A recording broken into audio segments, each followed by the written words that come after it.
60 male. Know that title probably caught a lot of you, but it really isn't what it seems. This entire situation has been agonizing for me, both physically and mentally. I don't even know where to start. I guess I'll try and be as succinct as possible so as to not bore anyone with the details. So I've been married for 2 years to my wife Jen, 58F, with whom I am raising her son, 16M, with. Man, words can't describe how much I love that kid.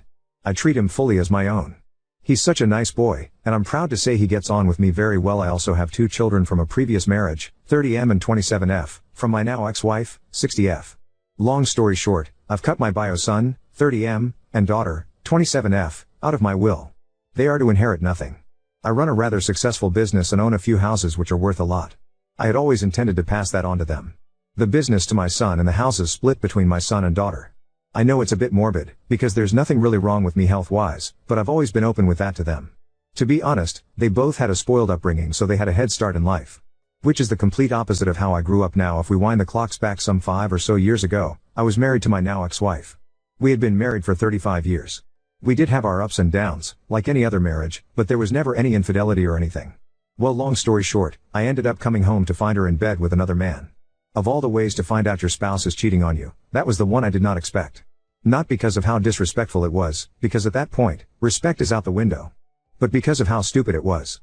I did a lot of late work at my office during that time, but surely they weren't that stupid? At that moment I was seething in rage and had to restrain myself from beating the shit out of that guy. I ended up divorcing her and keeping my distance from her. I needed a lot of therapy and support to get through that. My relationship with my bio kids was still great and they understood what I was going through, or so I thought. It was only recently that when I went for a drink with my daughter, that she was all of a sudden quiet and not like her usual self. I asked her what was wrong and she said she was scared to tell me. I calmly reassured her that everything would be okay. She then proceeded to spill her guts and say that she and her brother knew about their mother's affair but that their mother had begged them not to tell me that they knew. My son ended up agreeing with his mother and convinced my daughter that this would be best, so they knew their mother was having an affair but were afraid to tell me. I couldn't believe what I was hearing. I asked her wasn't she and her brother angry at what their mother had done, and she said she was, but that they couldn't cope with this and that it wasn't their place to get involved. Well, by not telling me, they had involved themselves. I later had to confront my son over this. He hit me with the "it was to protect you" shtick. At that point I felt very empty and cold inside. He began apologizing too, but by that point, I think I had enough. I had come to terms with the fact that my bio kids are fully grown adults now and that this is how they've chosen to be. I'm not going to fully go no contact with my own kids. I can't bring myself to do that. But I don't want much of a relationship with them either. I had to sit down with them both and inform them that I'd cut them out of my will, and that stepson would be inheriting much of what they were going to get. This lead them to have outbursts of which I myself didn't even experience when I caught their mother cheating. They accused me of being heartless and cruel, and how can I love my stepson more than them when he's not even really my kid? I told them both he's more of my own than either of you and left. My stepson is very bright and I am sure he could one day take over my business. He could pick any of the houses I own to raise his family with too, and do what he wants with the rest of the properties. My ex has been sending me messages calling me heartless too. I have to admit, I have thought whether I went too far on this. Update 1. Given that they unanimously agreed I was in fact now I imagine many will be pleased that I did take the advice on board. But before we get into that, there are a few things that I need to address. I saw a lot of comments referring to me as some sort of heartless monster, which couldn't be further from the truth. I also saw a lot of comments claiming that my ex-wife married me because I was rich and that I deserved to get cheated on to escape my abuse. Reading this really made me both confused and upset as to how people had just invented the idea that my ex-wife was in some sort of loveless abusive marriage and that she cheated on me to escape me. Honestly, it seemed to me that people were attempting to justify and defend her cheating. The characterization of her couldn't be further from the truth. The reason why I kept referring to my kids as spoiled is because they had a very different upbringing to myself. I'm from a working class background. My parents worked blue-collar jobs. It took me decades to acquire the wealth that I have. My ex-wife, on the other hand, was from a privileged background. Over the years, she's mismanaged her finances with reckless spending habits. Whereas I've been very tight with my finances. It is really odd to me how people desperately wanted to frame her in some kind of way. Anyway, I cleared my mind and braced myself to meet my bio kids. Reading the comments made me realize that I had misplaced anger. My daughter had wanted to tell me from the get-go, but was manipulated into not doing so. Her goo-tea reaction was to be help me. I was full of so much anger that it was really just to hide the pain I was feeling. But it wasn't her fault. Honestly, I felt shame for how I hadn't considered how she felt. My son, on the other hand, he's always been a bit meek but also closer to his mother. Really, what she did to him was more awful. If anything, when I met with my kids, they were very nervous and apologetic as to some of the things they had said in their outburst. I also apologized for my behavior. Honestly, at this moment we all began crying. Reddit, I'm not the kind of guy who cries, but I just could not help it. We hugged and embraced.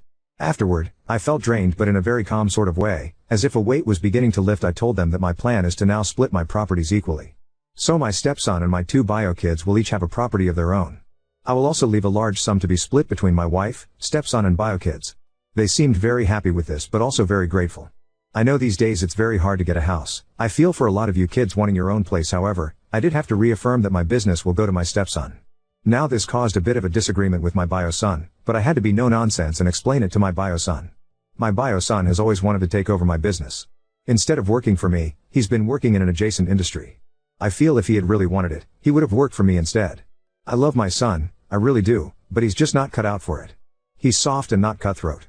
I don't think he'd really have the guts and grit to run my business. My stepson on the other hand, not only is he taking a real interest, but he's just got the personality for it. For example, my stepson is very loud and confident.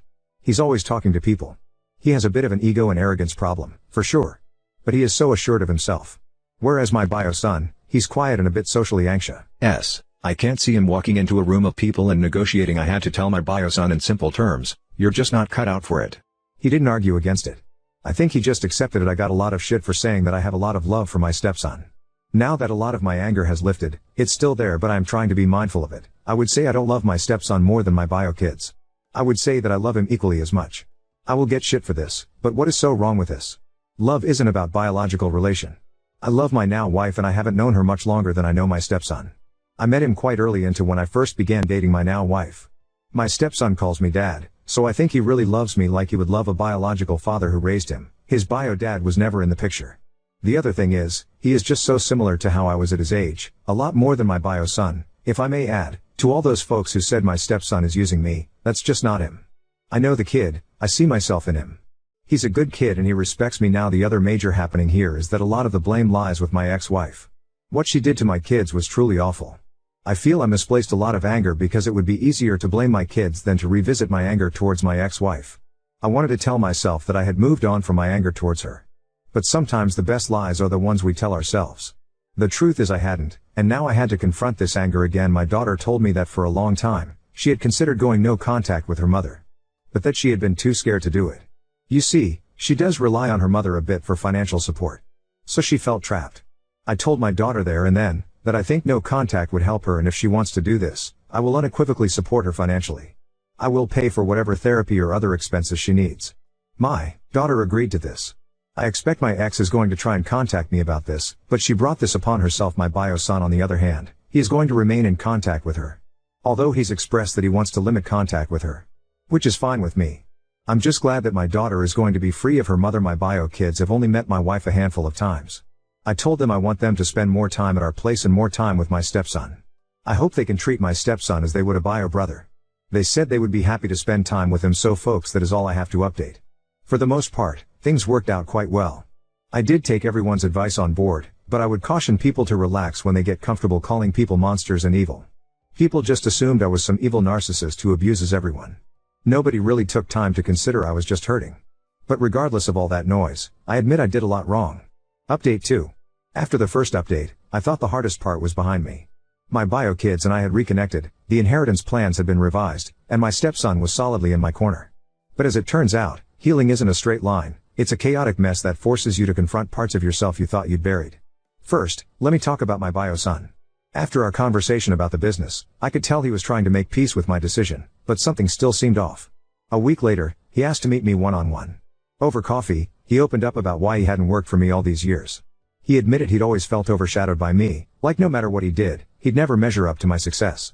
He didn't want to join the business because he feared failing in front of me. Hearing this was like a punch to the gut. I'd never intended to make him feel that way, but looking back, I can see how my high standards and bluntness might have unintentionally created that pressure. I apologized to him, genuinely and fully. I told him I was proud of the life he'd built on his own, even if it wasn't what I'd imagined for him. That conversation was the first real breakthrough we've had in years. Meanwhile, my daughter has been thriving since cutting contact with her mother. She started therapy, and I've been supporting her financially as promised. She's been opening up about just how manipulative and emotionally draining her relationship with my ex was. She even confessed that she felt like she had to pick a side during the divorce, and she hated herself for not choosing me.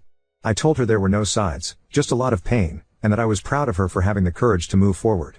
Now, on to my stepson. This kid continues to amaze me. He's been shadowing me at the business, learning everything he can. But here's the kicker, last month, he sat me down and said, "Dad, I think you should give bio son another chance with the company." He told me he wanted to work alongside my bio son, not replace him. He thought they could bring different strengths to the table, his confidence and charisma balanced by my son's technical knowledge and attention to detail. I won't lie, this suggestion floored me. It also made me realize just how mature and selfless my stepson is. We called a family meeting, and I brought up the idea of my bio son coming on board in a joint capacity. At first, my bio son hesitated, but after some convincing from his sister and my stepson, he agreed to give it a shot. They've been working together for a few weeks now, and while it's still early days, I'm cautiously optimistic. As for my ex-wife, well, she hasn't taken any of this well. After my daughter went no contact, she bombarded me with calls and messages, accusing me of turning the kids against her. At first, I ignored her, but when she started showing up at my office unannounced, I had to set firm boundaries. I told her that her actions were her responsibility and that the only person she had to blame for the fractured relationships was herself. That was the last time I heard from her. One unexpected silver lining in all of this has been how my wife, Jen, has supported me. She's been a rock through every twist and turn, offering advice when I needed it and space when I didn't. Watching her and my bio kids bond over family dinners has been a gift I didn't realize I was missing. My daughter even asked Jen to help her redecorate her new place, which feels like a huge step forward. Now on to second story. Disappointed my son's fiancée by refusing to lie about our bond for her wedding demands, causing her to break down in tears. I, 41 male, have 2 kids with my ex-wife, 42F, a son John 22 and daughter Sally, 20, I'm remarried to my wife, 28. I'm very close with my kids, my son is engaged to Abby, she seems nice but has been a bit pushy trying to create relationships with me and my wife, though she's also awkward with her. Abby isn't close to her family, she told us many stories why, and while some of her complaints don't seem awful, it's not my place to judge and I didn't live it so I can't know anyway. We've tried to be welcoming but Abby has forced her way into some family traditions where she wouldn't have been invited, and some where no one outside of specific family would have. She has been calling Sally sis since they were only dating a few months, has an odd sister/mother-in-law thing she does with my wife, and the one I'm not a fan of, wants me to be like father to her. Not because we've clicked or anything. We are very different people, not saying that in a bad way, just saying it's not based on how we get along or anything. My kids and I have a tradition when they come over that we have a private catch-up in my office/study before they leave, which is now even more important to them because while they both get along well with my wife they don't want to have personal conversations around her yet. Abby asked if we could talk, and after I explained the tradition John later asked that I do it, saying she'd never had a caring conversation with her dad. We compromised that I didn't include her in the tradition but do join the 2 of them for coffee and let her talk. Then she started calling me dad, they weren't even engaged yet. John pulled me aside and begged me to give her that, laid this whole thing on me about me always being the dad she always wanted right in front of her and she just wanted that, told me she cried watching me and Sally together, she still gives me random hugs, I'm a lucky dad. I didn't like it but I do feel bad so fine I gave her that. She wants me to walk her down the aisle and the father/daughter dance. I don't want to walk her down, and I walk with a cane so dancing is hard. At my own wedding I only danced twice. John is begging for me to do one, preferably the aisle. They came over Sunday, John and I were talking, I thought to address it, when Ab walked in without knocking, asking if he'd told me yet. I asked what, John said she wanted me to say something about having a second daughter now in my speech and how I loved her. I just looked at him. She asked if I'd do the walk and dance for Sally, I said of course. She yelled she's my daughter too and I said it will never be the same, Sally is my actual daughter. I tried to explain I'd talk about her being a happy addition to the family and I love how happy she makes Jack, which I thought was a good compromise, but she started crying. John apologized and they left, but he called me when they were home nearly begging me to. Ida because I won't lie and say I love her or she's my daughter. Update 1. Mother's Day my kids and their partners go to visit my ex-wife. So it turns out my ex-wife and Abby are a lot closer than I realized. She calls her mom, which is part of where this comes from. Also apparently my ex has been egging it on. On Mother's Day they were talking about the wedding and I guess whenever Abby referred to me it was as dad. My son apparently told her let it go, which led to yelling. Abby about deserving to be my daughter, ex telling her that she's right, son telling her that I am trying and she should be realistic about things, Sally telling her I only had one daughter which was apparently a response to Abby saying to her that as my daughters they should be united. According to my son Abby was crying, according to Sally she was crying and yelling and kicked something before going to her room, and Sally told me she went off on her mom, but will not elaborate so I don't know what was actually said. But knowing Sally who boy. Around 2 a.m. I got a text from Sally's partner's phone saying Abby really is great, she hasn't been perfect but you should give her a chance and you will learn to love her. I saw it when I woke up I tried to text her back but was blocked, so I called Sally but they were driving. They stopped by my place later that day because I am on the way and my daughter prefers my liquor and cooking, and they told me about the night before. At the end I asked to speak to her partner alone. I asked if I had done something to upset her. She was confused and I told her I was blocked. She said I wasn't but checked her phone and I was, and I said it was after her message and she asked what message. I showed her, it was not on her phone anymore. At that point we brought in Sally and caught her up, neither of them were happy. A couple of days later John and Abby dropped by unannounced, not something we really do in this family but okay fine. I had mad salmon, does not take long to cook. I cook 2 more, wife serves while I make drinks. The entire night was Abby trying to bring up the wedding, John trying to change the subject, Abby not allowing that. We talk logistics because I'm helping them get some good deals through some professional contacts I have, when finally she just says, so I was talking to Mom, she said that you can walk me down the aisle and she'll do the dance, or you can dance and she'll walk, it's your call but you need to choose soon. I reiterated that I could not dance. She tried arguing that I had danced a little at my wedding but I made it clear that is different, and did not feel comfortable walking her. She got upset and said Mom loves me, why can't you? I felt bad but couldn't lie. I pointed out that she had John who loved her, my ex-wife, friends, she had people who love her. She said but other than ex-wife, those aren't my parents. I said neither am I. She was very emotional, so my wife and I gave them a few minutes. My son and I were alone later. He looked exhausted. He said the problem was that after Mother's Day Abby had called Sally and kept saying they are both my daughters, that I did not get to be close with one but not both, and that it was them against me, but at that one Sally cried havoc and let slip the dogs of war. Things were said. Grievances were aired. John had to hang up before it got worse, but I guess Abby was shaken, but there was a new problem. Abby had decided in her head that I did not mean what I had been saying and was just doing it for Sally. He told me he would handle it. Ron Howard, he did not, so now I get text messages from Abby every couple of days acting like we have a secret relationship Sally doesn't know about. She even called herself my secret daughter and lolled. She invited my wife to lunch saying 2 out of 3 of his girls going out. She has even started using the pressure of showing up at events like a recent barbecue to play a certain image. She hugs me more and holds it, wants to do pictures with just me or my wife and I, but always a few with just me to post with captions I do not like.